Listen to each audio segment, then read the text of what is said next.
हम चाहे जितना मर्जी वहम पाल लें कि हमारे समाज में भेदभाव कम हो गया है, लेकिन अब भी कुछ अदृश्य दीवारें हैं जो दिखाई नहीं देती लेकिन मौजूद हैं। और इन्हीं दीवारों के नीचे दबकर न जाने कितनी जिंदगियां कुचली जा चुकी हैं। और यह सिलसिला अब भी जारी है।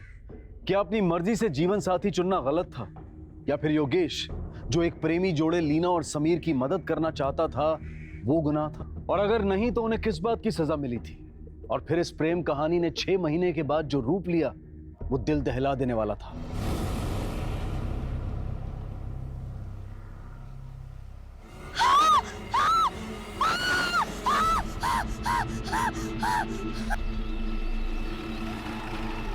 मैडम हमेशा की तरह सुबह रत्ना पानी देने आई।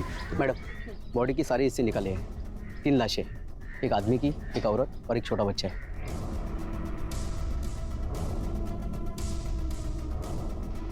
ये केस हमें जल्दी से जल्दी सॉल्व करना होगा। 2 बिरादरी का मामला है, गलती से भी पब्लिक भड़क गई ना तो संभालना मुश्किल हो जाएगा।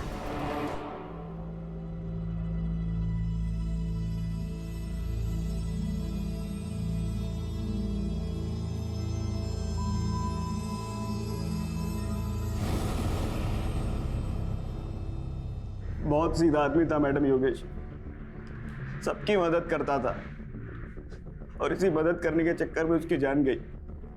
किसकी क्या मदद की थी उसने? तेरे से प्यार करती है तो घर से भगा के लेके जा उसको, क्या आगे का मैं देख लेता हूँ। आज की रात एक लॉज में इंतजाम हो गया, तुम दोनों वहीं पे रुको। तुम वो इंस्पेक्टर इनामदार की बेटी हो ना? ये लीना का बाप उसको ढूंढ रहा है, सब लॉज चेक कर रहा है, वो इधर भी पहुंच जाएगा जल्दी। बोल कहाँ है मेरी बेटी? साहब उसको छोड़ दो, साहब उसको छोड़ दो साहब, उसने कुछ नहीं किया, उसका कोई गलती नहीं है साहब। उस इनामदार के डर से वो समीर तो गांव छोड़ के भाग गया, पर कभी कभी आता था रात में। पर इनामदार को तो उसकी बेटी मिल गई थी, फिर अब क्या प्रॉब्लम होगी उसकी? उसकी बेटी की शादी नहीं हो रही थी। आप भी सोचो ना, और तो और मैडम, और लड़की का मामा भी योगेश को धमकाने आया था। तेरी वजह से मेरी भांजी घर पे पड़ी है, तू उसको भगा के लेके गया था ना, घर पे पड़ी है वो। हाँ, रिश्ता नहीं हो रहा है उसको। तेरे को तो मैं अब दिखाता हूँ क्या। मैंने कुछ नहीं कहा। अरे छोड़ उसका। क्या रे, क्या तेरा रोज का नाटक है? काय को डरा था इसको? चल निकल इधर से। अभी तो मैं जा रहा है, लेकिन मेरी भांजी और घर पे पड़ी रही ना, गुलामी बख्तो। तू क्या कर रहा है यहाँ पे? क्या पट्टी पड़ा रहा है मैडम को? इनामदार, आवाज कमी करा, बाहर जाओ। मैडम मैं यहीं पे बैठ के ये क्या बातें सुनाता है आपको, क्या कहानी सुनाता है सुनता हूँ ना। I said out.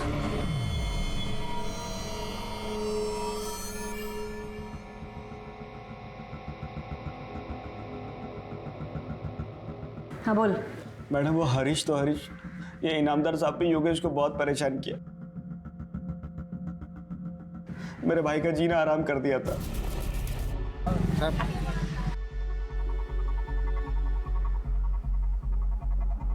मिरर का है? हाँ का है ना, यही तो है। सब टूटा हुआ मिरर लेके गाड़ी चलाना अलाउड नहीं, मालूम नहीं क्या तेरे को? साहब लेकिन ये और गला हाथ गिरे।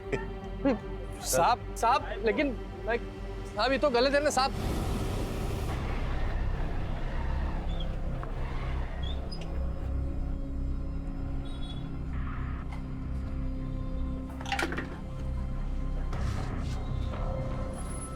और चेक कर जरा। क्या चेक करे साहब? बताते इसको बोल।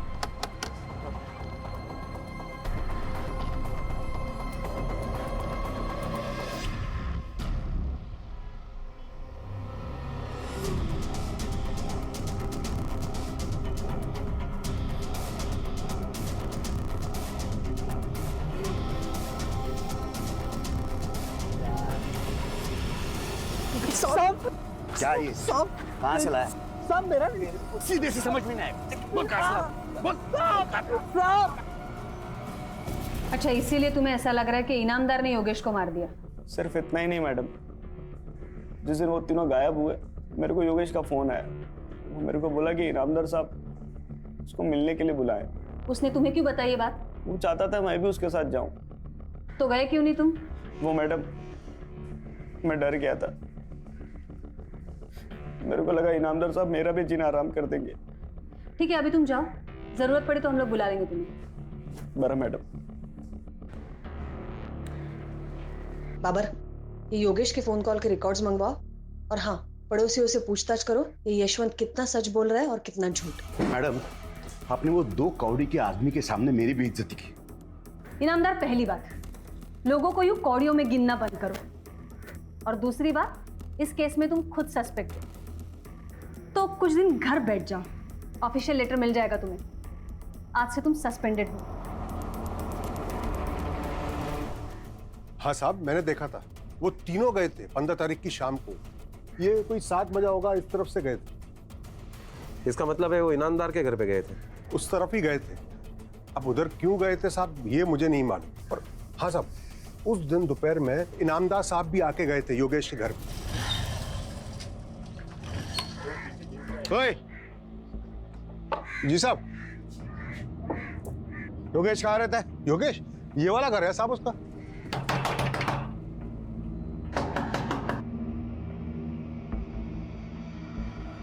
साहब, योगेश को बुलाओ। वो तो नहीं है साहब घर में। अच्छा, हाँ। देखो तो।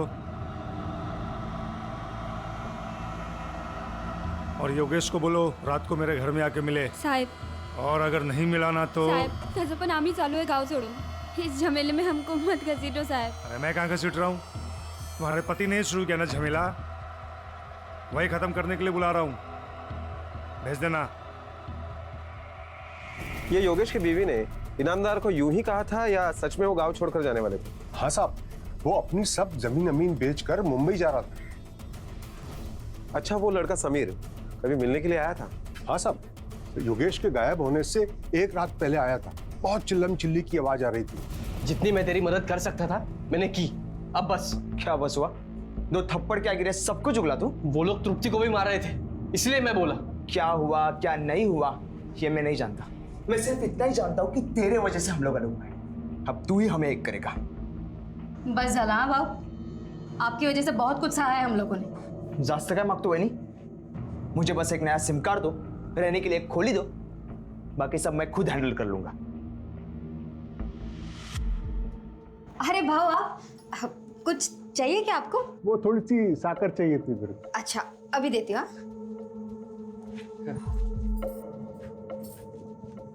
बाबर, पोस्टमार्टम रिपोर्ट के हिसाब से तीनों का खून 15 तारीख को 8 से 11 के बीच हुआ है। लेकिन मैडम, डेड बॉडीज को देख के ये लगता है कि उन्हें एक दिन बाद यानी 16 तारीख की रात को पानी में फेंका गया था। योगेश और उसके पत्नी की मौत तो जहर देने से हुई है, लेकिन बच्चे की मौत गला काटने से हुई है। मैडम, पड़ोसियों के मुताबिक इनामदार ने योगेश को घर पे बुलाया था। यह भी तो हो सकता है कि योगेश इनामदार के घर पे गया हो, फिर इनामदार ने उन्हें जहर देकर मार दिया और फिर बॉडी के टुकड़े करके पानी में फेंक दिया होगा। नहीं, एक बात सोचने लायक है बाबर, इनामदार अपनी बावड़ी में क्यों लाशें फेंकेगा, और वो भी एक दिन बाद, क्योंकि पानी में खून तो कहीं नहीं था।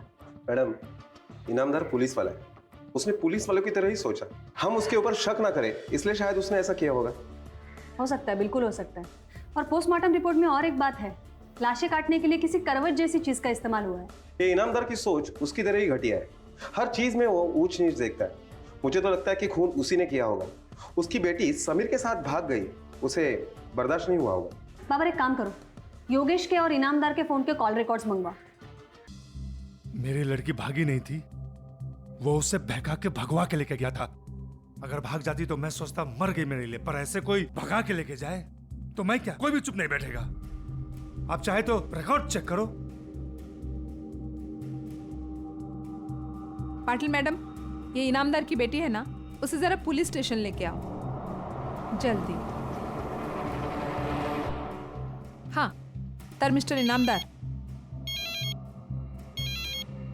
1 मिनट मैडम।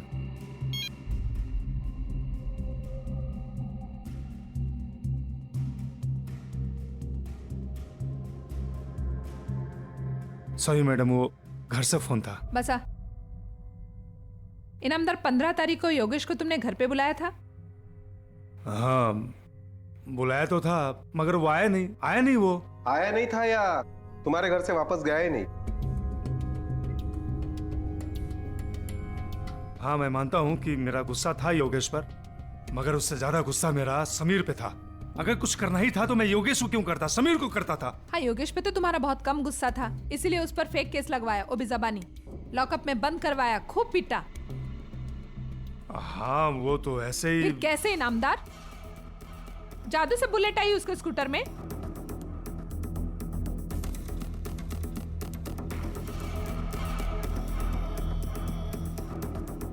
और इतने संगीन जुर्म का कोई केस भी नहीं दर्ज करवाया तुमने।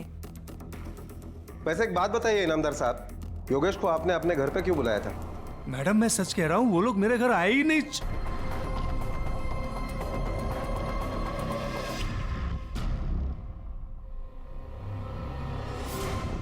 मिसेस इनामदार, आप दोनों बाहर रुकिए। मैं क्या बोलती हूँ मैडम, मैं बाहर जाती हूँ ना, इनको यहीं रहने दो, ये भी तो पुलिस वाले ही है ना। नहीं, मैं रुक जाती हूँ, इनको बाहर जाने दो। क्या है, ये छोटी है ना तो डर जाएगी। इनामदार,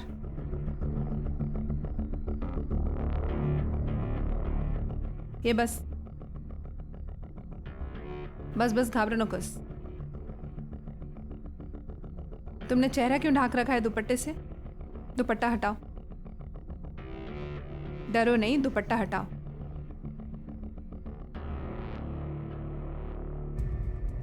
अब सच बताओ, समीर के साथ तुम अपनी मर्जी से गई थी या जबरदस्ती लेके गया था वो? तुम्हें किडनैप किया गया था? नहीं मैडम, मर्जी से नहीं, वो मुझे जबरदस्ती ले गया था। अच्छा, ये चोट कैसी लगी तुम्हें? देखो नीला, डरो मत, सच बताओ, शायद हम तुम्हारी कुछ मदद कर दें। आई ने मुझे बहुत मारा। बाबा का फोन आया था, आई बोली अगर तेरे बाबा के खिलाफ तू कुछ भी बोली ना तो समझ लेना मैं भूल जाऊंगी मैं तेरी आई हूँ, तुझे ना जिंदा दफना दूंगी, समझी? रोना बंद कर, बोल। वो पूछेंगे तो तू क्या बताएगी? बोल बोल। आई, मैं वहाँ बोलूंगी मुझे जबरदस्ती भगा के ले गए थे। मैडम, हम दोनों एक दूसरे को बहुत चाहते हैं, पर बाबा नहीं चाहते हम दोनों की शादी हो। क्या यही प्यार है उसका जो तुम्हें उस दिन छोड़ के भाग गया? नहीं मैडम, वो मुझे छोड़ के नहीं भागा था, वो तो बस छिप गया था डर के मारे। अब ये कहानी तुम्हें किसने सुनाई? ये समीर ने मुझे बताया। इसका मतलब उसके बाद तुम उससे मिली थी? कब और कहाँ मिली थी तुम उससे? 14 तारीख की रात को। समीर मेरे आई बाबा मेरे लिए रिश्ता देख रहे हैं, वो मेरी शादी कर देंगे। समीर, तू घबरो नकोस, मैं उससे पहले कोई इंतजाम कर लूंगा, और तुम ये मत सोचना कि मैं तुम्हें छोड़कर कहीं भाग जाऊंगा, समझे? Don't worry. तू घर तक आ गया, तेरी ये हिम्मत! अरे हरीश, अरे पकड़ो उसको! हरीश पकड़ उसको! कहाँ मर गया साला? हरीश साला पकड़! बाबर, ये समीर की खोज खबर निकालनी पड़ेगी। उस रात उसका गांव आना और दूसरी रात योगेश के बीवी बच्चों का कत्ल, ये सब इत्तेफाक नहीं लगता है मुझे। मैडम, ये योगेश के कॉल रिकॉर्ड्स आ गए हैं। मैडम, ये कॉल रिकॉर्ड देख के एक बात पता चलती है कि रात को 11 बजे तक इनामदार ने योगेश को कई बार फोन किया था। इसका मतलब है सचमुच योगेश इनामदार के घर पे नहीं गया था। नहीं बाबर, ये सब कॉल रिकॉर्ड्स फेक भी हो सकते हैं। हमें गुमराह करने के लिए इनामदार ने योगेश का खून करने के बाद भी किए हो। जरा देखो उस वक्त इनामदार के मोबाइल की लोकेशन क्या थी? मैडम, इनामदार के मोबाइल की लोकेशन उस वक्त उसका घर का ही दिखाई दे रहा है। मैडम ये देखिए, और एक नंबर है जो योगेश के नाम पर है। ये नंबर्स की डिटेल निकालो। नंबर तो उसी का है, पर जरूरी नहीं कि उस वक्त उसके पास हो। मैडम ये देखिए दूसरा नंबर जो सुमंत पाटिल के नाम पर है।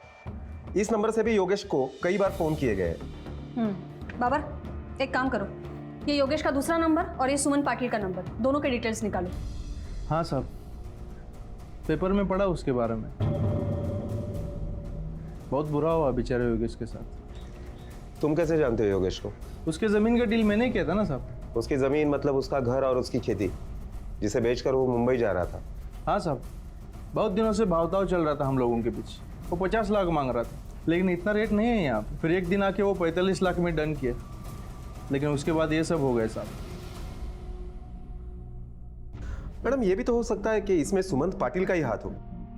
क्या पता जमीन ट्रांसफर की गई हो और पैसा देना बाकी हो। नहीं बाबर, ऐसा नहीं हो सकता है। बिना पैसा दिए ग्राम पंचायत से जमीन ट्रांसफर होगी नहीं। हाँ, ये हो सकता है कुछ पैसा देकर ट्रांसफर की गई हो और बाकी बाद में देने की बात हुई हो, और ये पैसा बचाने के लिए सुमंत ने योगेश का खून किया हो। बाबर, एक काम करो, ये योगेश के जमीन के पेपर्स निकलवाओ जल्दी। मैडम, ये दूसरे मोबाइल का लोकेशन गांव के बाहर एक बस्ती का दिखाई दे रहा है। बाबर, पता लगाओ जल्दी। Okay ma'am.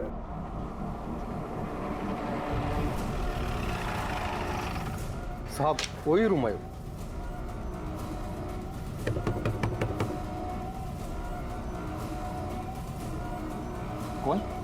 अरे अरे सर क्या झालं? तू योगेश के नाम का सिम कार्ड यूज करा था ना? क्यों? किससे छुपना चाहता था? मैम वो इनामदार साहब से। और किससे छुपने की क्या जरूरत है मुझे? क्यों? पुलिस से छुपने की जरूरत नहीं है। साहब मैंने कुछ किया ही नहीं तो मैं क्यों छुपूं? अच्छा, कुछ नहीं किया तूने? योगेश के नाम का सिम कार्ड यूज कर रहा है, उसके नाम का रूम लेकर रह रहा है, और फिर भी तुझे लगता है पुलिस पकड़ेगी नहीं तुझे? हाँ? मैम वो सिम कार्ड योगेश ने दिया था मुझे, मतलब इनामदार साहब से बचने के लिए। मैं बहुत रोया उसके सामने, तभी उसने मुझे मदद की। मैं किसी को क्यों मारूं? वो तो मेरा दोस्त था, मैं क्यों मारूं उससे? देख बेटा, अगर तूने मारा होगा ना तो क्यों मारा और कैसे मारा ये सब हम निकलवा लेंगे। बस तेरे हाथ से ये मौका चला जाएगा जब तू तेरी सजा कम करवा सकता था।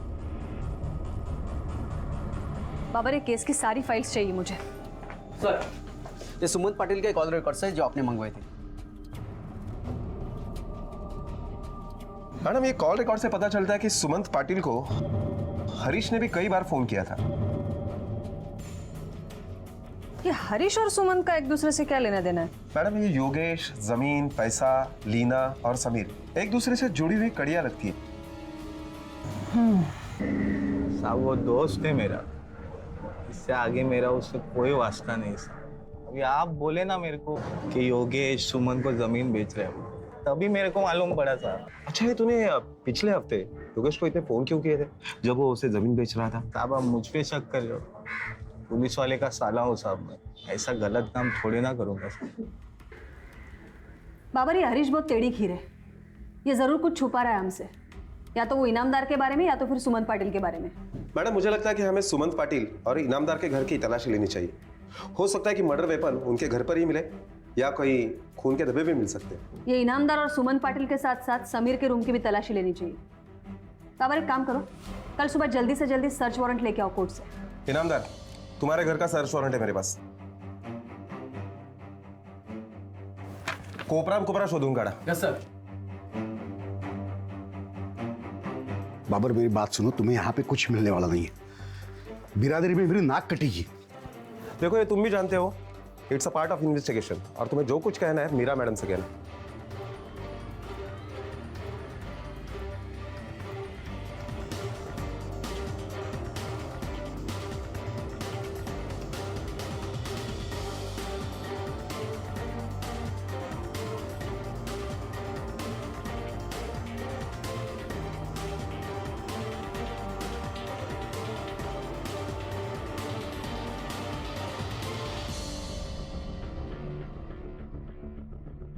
बाबर, तीनों की तलाशी ली है लेकिन कुछ नहीं मिला अब तक। आखिर क्या है और कहाँ है? ये कातिल बहुत शातिर है या फिर ऐसा कुछ है जो हमारी नजरों से छुपा है अब तक? प्रॉब्लम क्या है समझ में नहीं आ रहा है अब तक। बाबर, शोधा लो कर। मैडम, बोला रिका में बॉडीज के अंतिम संस्कार के लिए साइन किसके लिए? जो भी उनके करीबी रिश्तेदार है उनको बोलो साइन कर दे। Okay madam.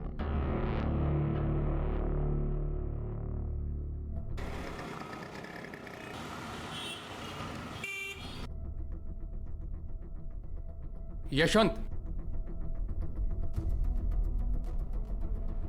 जी साहब, हमें वो तीनों के अंतिम संस्कार के लिए तुम्हारे साइन चाहिए। यहां पे साइन कर दो।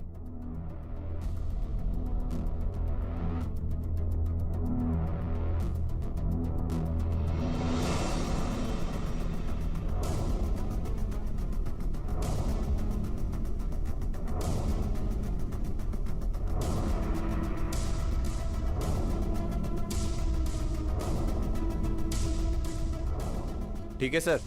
हाँ,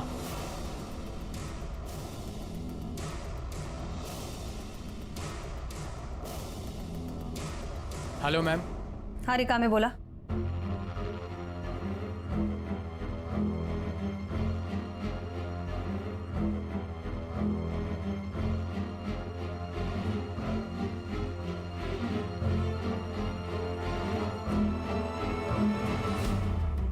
यशवंत,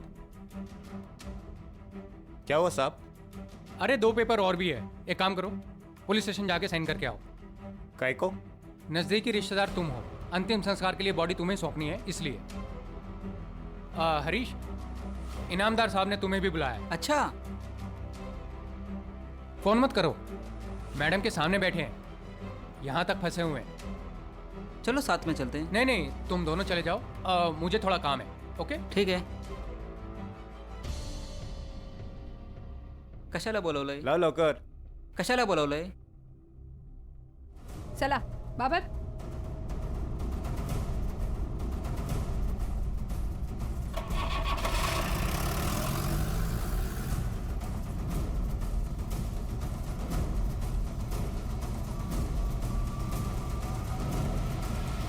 मैडम इस तरफ आइए.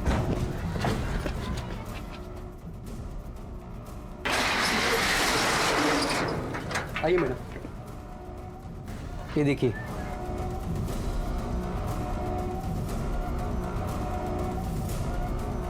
बाबर, जरा देखो ये चीटियां क्या इकट्ठा कर रही है.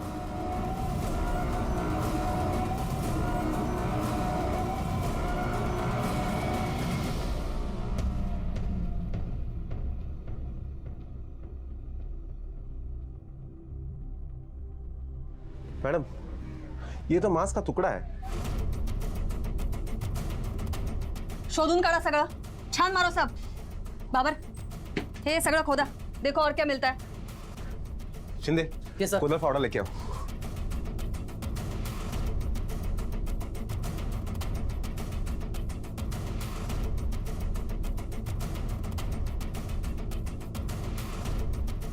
ते मागे बघा काय ते. पवार, तो कोपरा शोधा.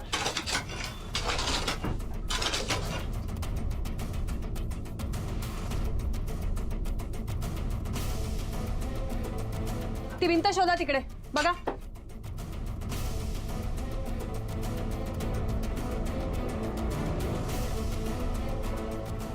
ए, रुको रुको रुको.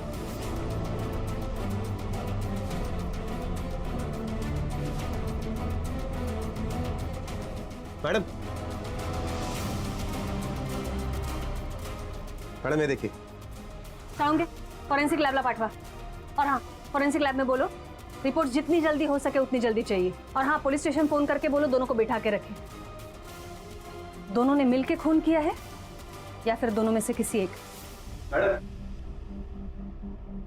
मैंने यशवंत के कस्टमर से पूछताछ की और उनसे यही पता चला है कि ये दोनों कारपेंट्री में पार्टनर थे. मैडम, ये फॉरेंसिक रिपोर्ट आ गई है. बाबर, इतने दिनों में करवट से उंगलियों के निशान तो मिट चुके हैं, लेकिन जो मांस का टुकड़ा हमें मिला था वो योगेश की पत्नी तृप्ति का है. इसका मतलब एक बात साफ है, कत्ल वहीं हुए हैं. लेकिन किए किसने? सब मैंने उसको नहीं मारा था. वो तो मेरा भाई है. सब मैं काय को उसको मारेगा. सब उसका इनामदार के साथ लफड़ा था. वो सुमन पाटिल से तेरा क्या लेना देना है? मैं योगेश को सुमन पाटिल से मिला है मैडम, बस और कुछ नहीं. ये यशवंत है ना मैडम, ये योगेश का जमीन खरीदना चाहता था, लेकिन योगेश उसको बेचना नहीं चाहता था मैडम. क्यों नहीं बेचना चाहता था? क्योंकि मैडम वो उसको पैसा कम दे रहा था और वो भी तोड़ तोड़ के. इसको पता था एक बार साइन हो गई तो इसको एक पैसा नहीं मिलेगा. तभी मैं इसको बोला कि तुम सुमन पाटिल को अपना जमीन बेच दो. वो पैसा भी पूरा देने को रेडी था मैडम. तब से ना मैडम ये यशवंत योगेश पे बहुत भड़का हुआ था. तो साला योगिया सुमन को जमीन बेच रहा है, मेरे को नहीं. मैं क्या पैसा नहीं दे रहा क्या उसको? हाँ, अब मैं उसके पूरे खानदान को खत्म करेगा और वो जमीन लेगा, वो भी फोकट में. तू तेरी कहानी नहीं सुना रहा है तो चल मैं सुनाती हूँ. योगेश ने तेरे बदले सुमन को अपनी जमीन बेच दी, इसलिए उसके और उसके परिवार को मार दिया ना तूने. ग्राम पंचायत से पता लगवाया हमने, वहां भी तूने पूछताछ की थी ना, और उन्होंने तुझे बताया सबसे नजदीकी रिश्तेदार को जमीन मिलेगी. मतलब कि तुझे. नहीं, फटाफट मुंह खोल वरना तेरा मुंह खुलवाना आता है हमें. बोल. जब योगेश ने सुमन को जमीन देने का फैसला किया तभी मैंने सोच लिया था कि मुझे कुछ करना पड़ेगा. और जब मेरे को मालूम पड़ा कि इनामदार ने उसको मिलने के लिए बुलाया तो मैंने उसको बोला कि मेरी दुकान से होके जाना. या तुम लोग के लिए लाया मैं. लो. अरे ये खाना वाना तो सब ठीक है, लेकिन हमको यहाँ पे क्यों बुलाया? अरे ऐसा कोई खास बात नहीं है, तुम लोग खाते खाते भी तो सुन सकते हो. हाँ चल तू बैठ, पहले खाना खा. बैठ बैठ बैठ बैठ, खाना खा.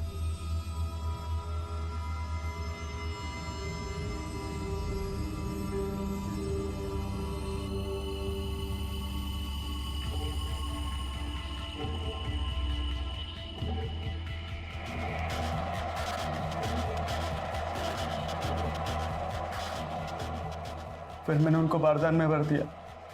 बच्चे ने खाना नहीं खाया था इसलिए वो जिंदा था, मैंने उसका भी गला काट दिया, फिर उसके छोटे छोटे टुकड़े करके उसी बारदान में डाल के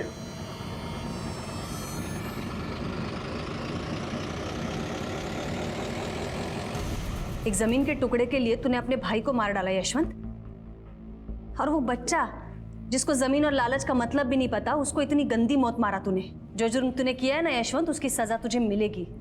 अब तू जिंदगी भर वो जमीन का टुकड़ा नहीं देख पाएगा। यशवंत का लालच सिर्फ वो जमीन नहीं थी, बल्कि वो भावना भी थी जिसमें इंसान दूसरे के हक को मारना गलत नहीं समझता। यशवंत पर योगेश तृप्ति और 2 साल के अमर के कत्ल के लिए आईपीसी की धारा 302 और सबूत मिटाने के लिए धारा 201 लागू की गई है। पीएसआई अशोक इनामदार को भी दोषी पाया गया है और इसी वजह से उसे अपनी नौकरी से हाथ धोना पड़ा। इंसान को रंग, भाषा, भेद, धर्म, जात पात इन सब से ऊपर उठना होगा।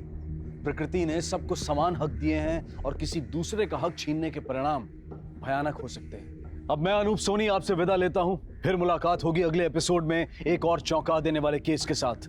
तब तक अपना और अपने परिवार का ख्याल रखें और देखते रहें क्राइम पेट्रोल डायल 100। सबक 1 को